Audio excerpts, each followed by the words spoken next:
ये अमिताभ बच्चन है।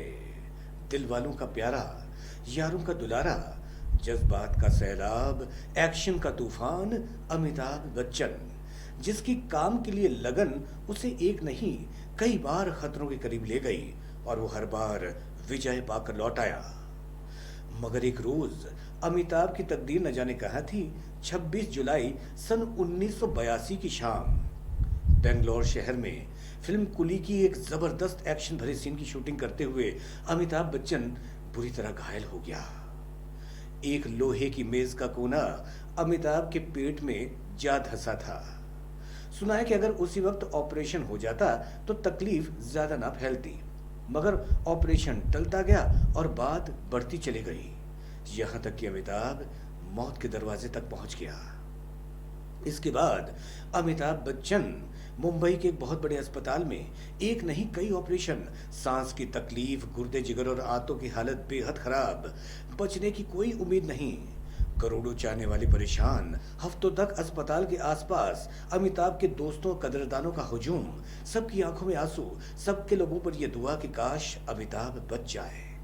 और फिर उम्मीद की एक किरण। तारीख 9 अगस्त से अमिताभ की हालत सुधरने लगी। मौत से लड़ते हुए अमिताभ बच्चन को जिंदगी ने सहारा दिया और अमिताभ बच गया। जी हाँ बहनों भाइयों, आज जिंदगी ना मिलेगी दोबारा में हम बात करेंगे अमिताभ बच्चन की। और ये प्रोग्राम आप सुना करते हैं सांझा रेडियो 90.8 एफएम पर और देखा करते हैं यस टीवी पर।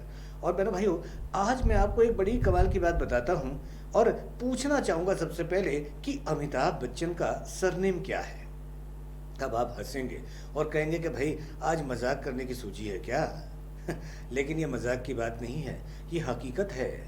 अमिताभ बच्चन का जो सरनेम है वो बच्चन नहीं है भी और नहीं भी। एक्चुअली क्या है कि बच्चन एक तखल्लुस है जो कि केवल इसी परिवार में यूज किया जाता है। जब अमिताभ बच्चन के पिता हरिवंश राय बच्चन ने अपने जमाने में ये देखा कि भाई जातिवाद जो है ना ये बहुत कूट कूट के भरा हुआ है हिंदुस्तानी लोगों में, जहां भी जाओ तो वो अपनी जाति को लेकर बड़ाई करने लगता है। ऊंची जाति, नीची जाति, क्षत्रिय और ब्राह्मण और न जाने क्या क्या, और ये जितने भी शर्मा, वर्मा, श्रीवास्तव, गांधी, ये जितने भी सरनेम थे ये सब जाति सूचक थे।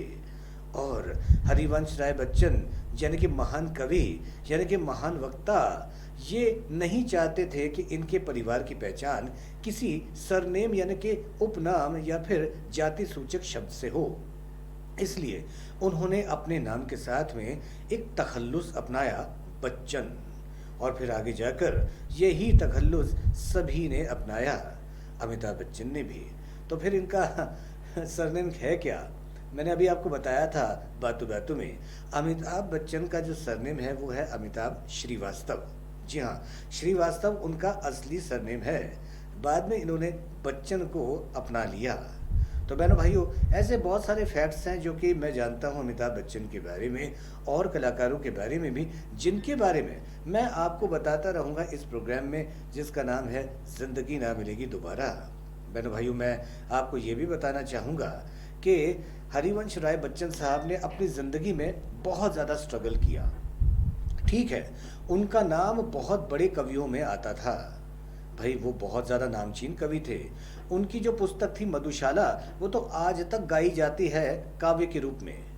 लेकिन फिर भी हरिवंश राय बच्चन साहब को कवि सम्मेलनों को अटेंड करने के लिए दूर दूर तक जाना पड़ता था। कभी मेरठ जा रहे हैं, कभी किसी और शहर में जा रहे हैं, बस पकड़ के भी जाना पड़ता था। पैसे भी कई बार उतने नहीं मिलते थे, बहुत स्ट्रगल किया उन्होंने।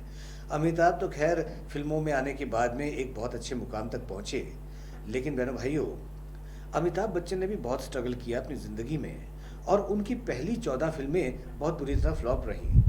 क्या था वो दौर, किस प्रकार से अमिताभ बच्चन उस दौर में फिल्मों में आए और किस प्रकार से इतनी सारी फ्लॉप देने के बाद अचानक उनकी फिल्म हिट हुई, बड़ी ही दिलचस्प कहानी है ये। लेकिन इस कहानी को मैं आपको सुनाऊंगा अगले एपिसोड में। फिलहाल आज का ये एपिसोड आपको कैसा लगा ज़रूर बताइएगा कमेंट करके, लाइक भी कीजिए, सब्सक्राइब भी कीजिए यस टीवी को, और सुनिएगा अगली कहानी अगले एपिसोड में इसी प्रोग्राम की जिसका नाम है ज़िंदगी ना मिलेगी दोबारा। फिलहाल नमस्ते।